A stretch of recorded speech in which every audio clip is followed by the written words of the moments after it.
Hello everyone, আজকে আমরা সাবকুয়েরি নিয়ে দেখব।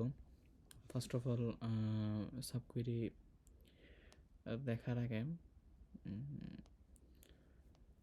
আমরা ফার্স্ট এটা একটু দেখি এই অর্ডার পাই এই ক্ষেত্রে কী করবে। ওকে, এক্ষেত্রে আমরা স্কোরের বেসিসে আমরা কী করতেছি, অ্যারেঞ্জ করতেছি এমপ্লয়ি টেবিলের রোজগুলোকে। ওকে, সেক্ষেত্রে শুধুমাত্র যার স্কোর সব থেকে বেশি সেই রোটা দেখাবে। ওকে, 9.3। এখন আমরা যদি অলরেডি জানি যে কার স্কোর কম আর কার স্কোর বেশি, তাহলে আমরা সেক্ষেত্রে রোজগুলোকে দেখতে পারবো, অথবা কে কে কোন এমপ্লয়ি যার স্কোর বেশি বা যার স্কোর কম সেটা অবজার্ভ করতে পারবো। ওকে, যেমন পূজা এর স্কোর সবথেকে কম, অ্যাডাম এর স্কোর সব থেকে বেশি। কিন্তু এখন আমরা চাচ্ছি যে যার স্কোর বেশি তাকে রিওয়ার্ড দিব, আর যার স্কোর কম তাকে কী করব, তাকে বহিষ্কার করব, বা হ্যাঁ তাকে বহিষ্কার করব। এখন আমরা এটা তো আমাদের ভুল হইতে পারে, 9.3 এটা তো একটা দৈব ত্রুটি হইতে পারে, দেখা গেল যে স্কোর 9.4 চলে আসতে পারে। তখন আমরা কী করব, তখন আমরা সাবকুয়েরি ইউজ করব। ওকে, জিনিসটা আরও মানে অ্যাকুরেটলি ফাইন্ড আউট করার জন্য। সাবকুয়েরির ক্ষেত্রে কি কোয়েরি ভেতরে আরেকটা কোয়েরি, ব্যাপারটা হচ্ছে এমন। ওকে, কোয়েরিতে কোয়েরি সোজা কথা। যেমন ক্ষেত্রে কী করতেছি আমরা, এই select maximum score from employee, আমরা কী করতেছি এমপ্লয়ি থেকে ম্যাক্সিমাম স্কোর যেটা আছে সেটা ফাইন্ড আউট করতেছি। ওকে, এটা যদি আমি রান দিই, যেমন 9.3 সিলেক্ট, এখান থেকে ম্যাক্সিমাম স্কোর। এখন 9.3 যে আছে সেটা আমি এমপ্লয়ি থেকে তো ম্যাক্সিমাম স্কোর না, তাহলে আমি কী পেতেছি, এক্ষেত্রে 9.3টা রিটার্ন করতেছে। এখন 9.3 যে রোতে স্কোর, যে রোর সেই রোটা দেখাবে। তাহলে এটাকে যদি আমি রান দিই, এই যে অ্যাডামের পুরা যে জনম কুণ্ডলী সব দেখাইতেছে। আচ্ছা, আর এক্ষেত্রে মিনিমাম স্কোর, যেক্ষেত্রে মিনিমাম স্কোর যেটা আছে সেটা রিটার্ন করবে। মিনিমাম স্কোর কত দেখি, ওকে 5। ওকে, এখন আমি এটাকে রান দিই, তাহলে পূজার যে জনমকুণ্ডলী সেটা আমরা এখানে দেখতে পারবো। এখন আমরা দুইটাকে একবারে দেখাতে চাইতেছি, তাহলে আমরা কী করবো, জাস্ট করে ইউনিয়ন লাগাই দিব দুইটার সাথে। ওকে, এখন যদি আমি রান দিই, তাহলে এই যে ম্যাক্সিমাম আর মিনিমাম দুটো একবারে দেখতে পাচ্ছি। এখন আমরা ইউনিয়ন বাদ দিয়েও কী করতে পারি, এই কাজটা অন্যভাবে দেখাইতে পারি। কীভাবে, select max score from employee, তারপরে কমা দেবো, select minimum score from employee, আর এটাকে আমি কী রাখবো, ইনের আন্ডারে রাখবো। এখন যদি আমি রান দিই, তাহলে সেম জিনিসটাই দেখতে পারবো।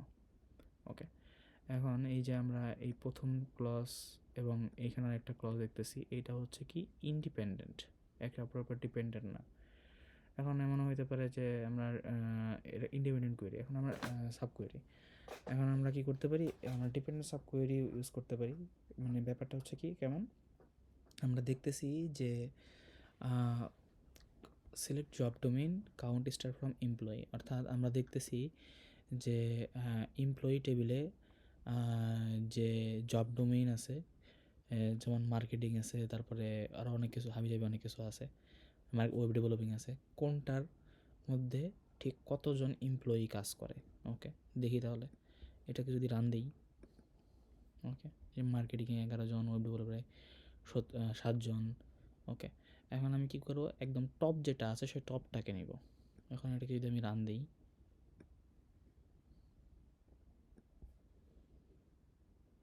ওকে, টপ হচ্ছে মার্কেটিং।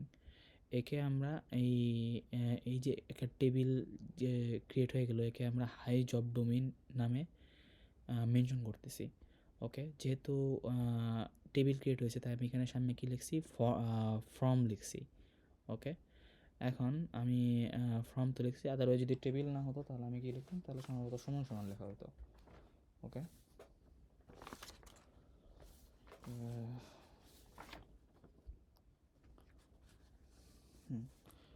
টেবিল যদি ক্রিয়েট না হতো সমান সমান লিখতাম। এখন কি করবে, এই হাই জব ডোমেইন থেকে কি করবে, জব ডোমেইনকে সে সিলেক্ট করবে। তাহলে এক্ষেত্রে কী সিলেক্ট হবে, মার্কেটিংটা সিলেক্ট হবে। এই মার্কেটিং তাহলে রিটার্ন হবে কি, যে এখান থেকে টোটাল কোয়েরিটা, এই টোটাল জিনিসটা কি রিটার্ন করতেছে, মার্কেটিং রিটার্ন করতেছে। তাহলে মার্কেটিংয়ে যারা যারা আছে সকল যে ইনফরমেশন যেগুলো আছে সেগুলো কী করবে, রো আকারে দেখাবে।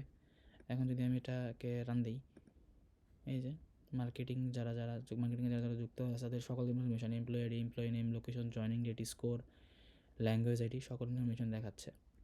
ওকে, এখন অ্যানি অ্যান্ড অল, অ্যানির কাজ কি, প্রথমে অলের কাজ কি, অল মানে বলতে বোঝায় যে এক্ষেত্রে সবগুলা কী করতে হবে, স্যাটিসফাই করতে হবে। সবগুলো মানে এখানে ক্ষেত্রে ম্যাক্সিমাম যে ভ্যালু এক্ষেত্রে সেটাকে স্যাটিসফাই করা লাগবে। যেমন এই ক্ষেত্রে আমি যদি এটাকে রান দিই স্কোর, তাহলে সেক্ষেত্রে কি অবশ্যই কী করবে, ম্যাক্সিমাম ভ্যালু যেটা আছে সেটাকে রিটার্ন করবে। আচ্ছা, সিলেক্ট স্কোর ফ্রম এমপ্লয়ি, এক্ষেত্রে কত, যেমন ম্যাক্সিমাম কত 8.5, তাই তো। তাহলে এখন যদি আমি পুরোটাকে রান দিই, এই যে অল যেহেতু সামনে লাগাই দিচ্ছি, আমি যদি পুরোটাকে রান দিই তাহলে কি দেখতে পারবো, এই যে 8.5-এর উপরে যেগুলো আছে সেগুলো কী করতেছে, সেগুলো কিন্তু শো করতেছে। এখন ব্যাপারটার অল্টারনেটিভ হিসেবে আমি কী করতেছি, আমি যেখানে অল বাদ দিয়ে এখানে সিলেক্ট ম্যাক্স স্কোর লাগাই দিয়েছি। এখন ম্যাক্স স্কোর, তারপরে যদি আমি রান দিই দেখা যাবে যে সেম। ওকে, এই যে সেম। ওকে, আর এনি কি, এনি হচ্ছে মিনিমামের জন্য, মিনিমাম ভ্যালুটা রিটার্ন করতেছে। এখানে এইটুকু যদি আমি রান করি তাহলে কি করবে, এক্ষেত্রে স্কোরগুলো তবে শো করবে, স্কোর আগে যেটা শো করছিলো সেটাই শো করবে। ওকে, এই যে 6.4। এখন আমি এক্ষেত্রে কী নিব, মিনিমামটা নিব। মিনিমামটা কত এখানে আছে, 6 আছে। এখন যদি আমি এটাকে রান দিই, সরি এটা হইতেছে পুরোটা নেই। ওকে, এখন যদি আমি রান দিই, এই যে দেখতেছি 6-এর উপরে যেগুলো আছে এগুলো সবই থাকবে। এই 6-এর উপরে যেটা আছে সবই থাকবে, 7, 6-এর উপরে যেগুলো আছে সবই আছে। ওকে, সেম কাজটা আমি কী করতে পারি, যে মিনিমাম এনি কেটে দিয়ে মিনিমাম দিয়ে করতে পারি, মিনিমাম অ্যাগ্রিগেট ফাংশন। এখনই সেমই, এই যে 7, 7। ওকে, এই কাজটাই। ওকে, এখন আমরা দেখবো যে কোরিলেটেড সাব কোয়েরি। আগে আমরা কি জয়নিং দেখছিলাম না, জয়নিংয়ের যে কোয়েরিটা ছিল ওই কোয়েরির কাজটা আমরা কোরিলেটেড সাব কোয়েরির মাধ্যমে করতে পারি। যেমন এক্ষেত্রে যে এই যে কোয়েরি যেটা আছে এটা অ্যাজ এ কলাম এখানে ইউজ করা হচ্ছে। যেমন আমি আগে কী করতাম, একটা টেবিল আছে, একটা টেবিলের সাথে আরেকটা টেবিলের জয়নিং করতাম। সেক্ষেত্রে এখন আমরা কী করতেছি, এখন আমরা কোরিলেটেড সাব কোয়েরিটা ইউজ করতেছি। যেমন select employee ID, employee name, অর্থাৎ এমপ্লয়ি আইডি এবং এমপ্লয়ি নেম নেবে, এবং স্যালারি নেবে ইনকাম টেবিল থেকে, যেখানে এমপ্লয়ি আইডি, ইনকামের employee ID equal to employee টেবিলের এমপ্লয়ি আইডি সমান। তাহলে এক্ষেত্রে এই জিনিসটাকে, এই যে কোয়েরি যেটা আছে এটা আমি ফার্স্টে রান দিই। ওকে, যদি রান দিই, আচ্ছা আচ্ছা প্রথমে এক্ষেত্রে এরর দিবে, কারণ এমপ্লয়ি যেটা আছে এটা তো আমি এখন পাই নাই। ওকে, এখন পুরোটাই করা লাগবে। আচ্ছা, এখন যদি এটাকে আমি রান দিই দেখি তো কী আসে। এই যে এমপ্লয়ি আইডি, এমপ্লয়ি নেম আর স্যালারি তখন আসবে। এখন আমি কী চাইতেছি, আমরা স্যালারির ডিসেন্ডিং অর্ডারে আমি দেখতে চাচ্ছি। এখন যদি দেখি, ওকে ডিসেন্ডিং অর্ডারে, যেমন সুমের, মোহিত, এদের স্যালারি সব থেকে বেশি। ওকে, এখন আমাদের এই ক্ষেত্রে কী হয়েছে, আমাদের কিন্তু দুইটা টেবিল, আমাদের আউটার যে পার্টটা যেটা আছে সেটা একটা টেবিলের জন্য, আর ইনার যে পার্ট যেটা আছে এই জিনিসটা এটা আরেকটা, এই কোয়েরি যেটা আছে এটা কিসের জন্য, আউটার কোয়েরি একটা টেবিলের জন্য, ইনার কোয়েরি আরেকটা টেবিলের জন্য। এবার আমরা কী দেখবো, এখানে আমরা দেখবো কমন টেবিল এক্সপ্রেশন। আমরা কী করলাম এতক্ষণ, যে কী বলে ইনার জয়েনের কাজটা তো এর মাধ্যমে করলাম, তাই না। আমরা এখন ইনার জয়েনটাই ভিতরে দেখি, যেমন select employee ID, employee name, salary from employee inner join income using employee ID. Employee আইডির উপর বেস করে আমরা কী করতেছি, ইনার জয়েন পারফর্ম করতেছি। এক্ষেত্রে কী হইতেছে, এক্ষেত্রে একটা টেবিলে ক্রিয়েট হচ্ছে, তাই না। এখন এই টেবিলকে আমরা পরবর্তী ইউজ করতে পারবো, এই টেবিলকে আমরা পরবর্তী ইউজ করতে গেলে কী করা লাগবে, এই টেবিলের একটা নাম দিতে হবে, এই জিনিসটার নাম দিতে হবে। এই জিনিসটার আমি নাম কী করতেছি, উইথ স্টাডি 1, অর্থাৎ এই জিনিসটার নাম দিতেছি আমি স্টাডি 1। তাহলে পরবর্তীতে আমি কী করতে পারবো, এই স্টাডি 1 থেকে এমপ্লয়ি নেম এবং স্যালারি যেটা আছে সেটাকে সিলেক্ট করতে পারবো। এক্ষেত্রে আমি একটা কী করে দিছি, একটা কন্ডিশনও লাগিয়ে দিছি, যেখানে স্যালারি কী হবে 6-এর থেকে বড় হবে। এখন আমি যদি রান দিই, এই যে এখন সেই বিষয়গুলো আমরা দেখতে পারবো। ওকে, তাহলে চেক অ্যান্ড ডিফল্ট পরে এখন আমি কী করতেছি, পরে আবার স্টুডেন্ট ডাটাবেস যেটা আছে সেটাকে ক্রিয়েট করতেছি। ওকে, ক্রিয়েট করলাম। এখন আমি কী করতেছি, আমি একটা টেবিল ক্রিয়েট করলাম একাডেমিক নামে।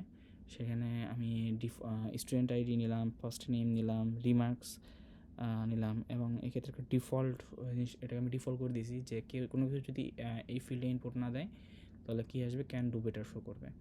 মার্কস ইন্টিজার দিলাম এবং আরেকটা চেক রেখে দিছি, সেটা কি মার্কস অবশ্যই 35-এর থেকে বড় হওয়া লাগবে। আর 35-এর থেকে বড় যদি না হয় তাহলে সেক্ষেত্রে কী হবে, তাহলে একটা কনস্ট্রেন্ট দেওয়া, তাহলে ওই ফিল্ডে কী হতে হবে, অবশ্যই মার্কস 35-এর থেকে বেশি হতে হবে, না হলে কী দেবে, এরর দেবে। তাহলে আমি যেটা রান দিই তাহলে কী হয়ে যাবে, একটা টেবিল ক্রিয়েট হয়ে যাবে। সিমিলারলি স্পোর্টস আইডি, আমরা একটা টেবিল স্পোর্টস নামে একটা টেবিল ক্রিয়েট করছি, যেখানে sport ID, sport name, student ID লেখা হয়েছে, একটা কনস্ট্রেন্ট, এবং একটা চেক নামে কিনে হয়েছে স্পোর্ট আইডি, চেক নেওয়া হয়েছে, সেটা কি স্পোর্ট আইডি অবশ্যই নট ইকুয়াল টু 0 হতে হবে, এবং একটা এই জিনিসটা একটা নাম দেওয়া হয়েছে, এই কনস্ট্যান্ট একটা নাম দেওয়া হয়েছে, সেটা কি ABC। ওকে, এখন যদি আমি এটাকে রান দিই, ওকে, তাহলে দুইটা টেবিল ক্রিয়েট হয়ে যাবে অলরেডি। আমি রিফ্রেশ দিতেছি। ওকে, স্টুডেন্টে গেলাম, টেবিলে গেলাম, এসে দুটো টেবিল ক্রিয়েট হয়ে গেছে। ওকে, এখন আমি টেবিলে ভ্যালু ইনসার্ট করতে চাইতেছি, আমরা ফিল্ডের নাম মেনশন করে দিতে চাইতেছি যে এই ফিল্ডে আমরা এই ভ্যালুগুলো রাখতে চাইতেছি, স্টুডেন্ট আইডি, ফার্স্ট নেম এবং মার্কস 2B 2B এবং 40 রাখলাম। এখন যদি আমি এটাকে রান দিই, ওকে, তাহলে এখন যদি আমরা কিন্তু ওই যে রিমার্কসটা দিই নাই, এখন আমরা যদি দেখি ওটা কিন্তু বাই ডিফল্ট তাহলে সেট হয়ে গেছে। এখন যদি এটাকে আমরা দেখি, এই যে দেখেন can do better already show করতেছে। এখন আমরা যদি চাই কোনো একটা জিনিস আমরা প্রথমত, ফর এক্সাম্পল আমরা ডিফল্ট সেট করা দরকার, কিন্তু টেবিল আমরা সেট করতে ভুলে গেছি। আমরা পরবর্তীতে চাইলে ওই কলামটা টেবিলে কোনো একটা কলামে ভ্যালু আমাদের ডিফল্ট হিসেবে সেট করা দরকার, কিন্তু আমরা করতে ভুলে গেছি। আমরা তাহলে সেটা পরবর্তীতেও করতে পারি। তাহলে আমরা কী করবো, অল্টার টেবিল, তারপর প্রথমে কি এই ডাটাবেসের নাম, তারপর টেবিলের নাম, তারপরে কী লিখবো, তারপর ওই ফিল্ডের নাম লিখবো, তার সামনে অল্টার দিব, তারপরে সেট ডিফল্ট লিখে আমরা ভ্যালুটা দিয়ে দিব। যেমন এক্ষেত্রে আমি কী করছি, মার্কসের ডিফল্ট ভ্যালু 36 দিয়ে দিয়েছি। অর্থাৎ আমরা যদি কোনো কিছু নাম দিই তাহলে সেক্ষেত্রে কী হবে, 36 সেখানে চলে যাবে, ফিল্ডে বুঝে যাবে। এখন আমি রান দিলাম। তারপরে আমরা কী করতেছি, স্টুডেন্ট এবং ফার্স্ট নেম 3 এবং দিতেছি, ইনসার্ট করতেছি। ওকে, এখন যদি আমরা দেখতে চাই, ওকে, যেমন 36 বসে গেছে। এখন আমি কী করতে পারি, আমরা চাইলে ওই জিনিসটা যেটা সেটা ড্রপ করে দিতে পারি, যেটাকে ডিফল্ট রাখছিলাম, তাহলে জাস্ট সামনে কী করে দেবো, ড্রপ লিখে দেবো, আর কিছু না। যেমন সেট ডিফল্ট রাখছিলাম, মানে ড্রপ ডিফল্ট লিখে দেবো। ওকে, এখন যদি সেটাকে আমি রান দিই, তারপরে আবার আমরা দেখার মানে নেই লেখার কোনো। এখন আমরা কী করতেছি, এখন আমরা যদি আবার ভ্যালু এখানে সেট করি, এখন যদি আমরা এই যে এই জিনিসটা যদি আবার রান দিই, এই জিনিসটা আবার এখানে দিয়ে ডিফল্ট যেহেতু ড্রপ করে দিয়েছি, জিনিসটা আবার যদি দিই তাহলে অবশ্যই ইরোর দিবে। এই যে ইরোর দিতেছে। ওকে, যে field marks does not have default value. Okay, এখন এটাকে আমাকে এটা দিলাম। এখন আমরা দেখি তাহলে সেই ভ্যালুগুলোই শো করবে আপাতত, ওই যে শো করতেছে।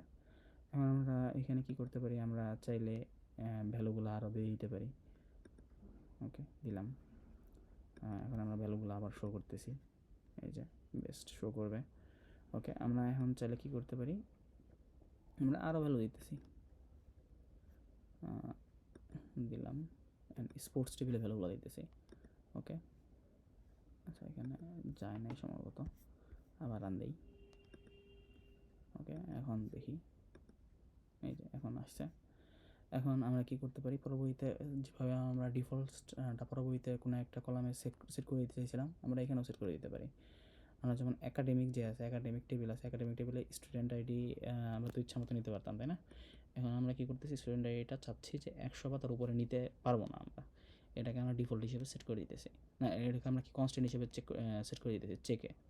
ওকে, এখন যদি আমি এটাকে রান দিই, এরপর যদি আমি 101 স্টুডেন্ট আইডিটা দিই তাহলে কী হবে, তাহলে অবশ্যই ইরোর দেবে, চেক কনস্ট্যান্ট একাডেমিক।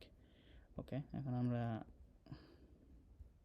দেখাইতে চাইলে এই যে নতুন কিছু অ্যাডও হয় নাই, কারণ যে ইরোর আসছিল। এখন আমরা কী করতে পারি, যে এটা দিতে পারি অবশ্যই, কারণ 199 100 থেকে ছোটো। ওকে, এখন যদি আমরা দেখতে চাই, এই যে 99 আসতেছে। এখন আমরা কী করতে পারি, আমরা চাইলে এই যে আমরা ওটার নাম কী জানো, আমরা চাইলে এই যে চেক যেটা আছে, চেককে আমরা ড্রপও করে দিতে পারি। কীভাবে ড্রপ করবো, তখন আমরা ফার্স্ট আগের মতনই জাস্ট আমরা এটাকে ক্রিয়েট করছিলাম কীভাবে, ওই যে অল্টার টেবিল অ্যাড চেক, আমরা এখানে দেবো ড্রপ চেক, তারপরে কী লিখবো, নাম লিখবো। আমরা যে স্পোর্টসে কী করছিলাম, স্পোর্টসে অবশ্যই একটা করছিলাম না, নামটা দিয়েছিলাম, ওই নামটা আমরা এখানে দিয়ে দেবো। হচ্ছে কনস্ট্যান্টের নাম দিয়েছিলাম না এবিসি, ওটা লিখে দিলাম এখানে। ওকে, তাহলে ড্রপ হয়ে যাবে। এখন আগে আমাদের কী ছিল, আগে কিন্তু আমাদের স্পোর্টস আইডি আমরা 0 দিতে পারতাম না, কিন্তু এখন আমরা কী দিতে পারবো, 0 দিতে পারবো, কারণ এক্ষেত্রে কী হয়ে গেছে, এই চেকটা কনস্ট্যান্টটা কী হয়ে গেছে, ড্রপ হয়ে গেছে। ওকে, এখন যদি আমরা সেটাকে দেখি, এই যে 0তে কী হয়েছে, 0 দিতে পারছি স্পোর্টস আইডিতে। ওকে, পরবর্তীতে আমরা কী করলাম, পরবর্তীতে আমরা আমাদের ডাটাবেসটা ড্রপ করে দিলাম। ওকে, থ্যাংক ইউ।